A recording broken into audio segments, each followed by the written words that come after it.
Hey guys, it's Ralph from the Basement Air Force, and as you can see, we're not in the basement today.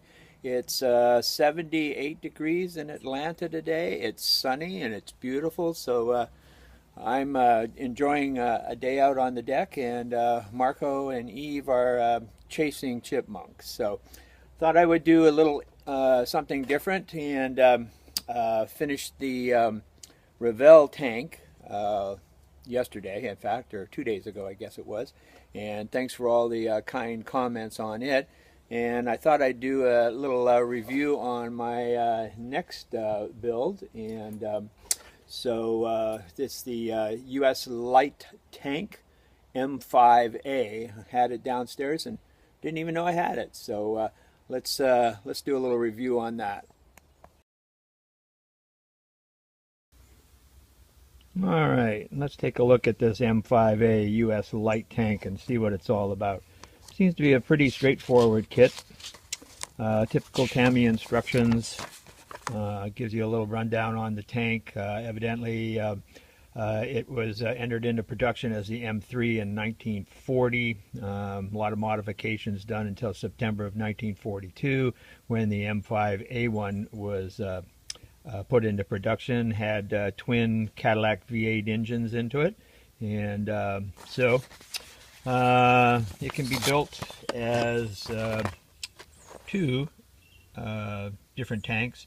The number 15 car E tank company and the number 4 car B company. And the instructions are pretty typical to Tamiya.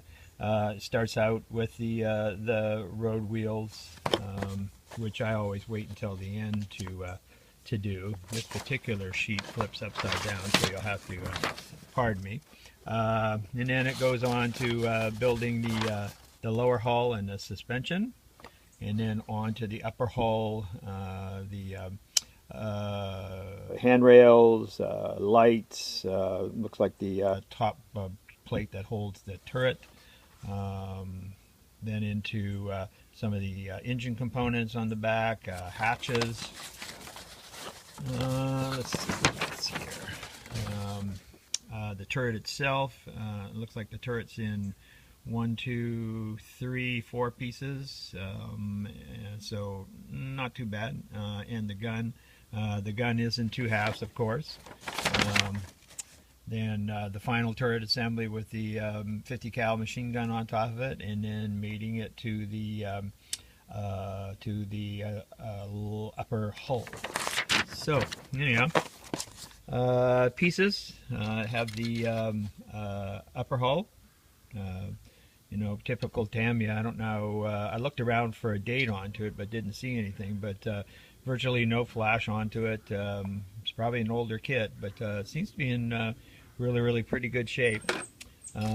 Bottom hull, of course, has the batteries and the holes into it for the switches because it used to be a motorized kit. So you had to fill all these. Rubber tracks, my favorite. So I actually do like rubber tracks. I heard the pros and cons of rubber tracks versus metal tracks and et cetera, et cetera. But I don't know. I've once you get good at weathering tracks, I don't think you can tell. And a lot of tanks now, in modern tanks with the skirts onto them, you can't see them anyhow. So anyhow.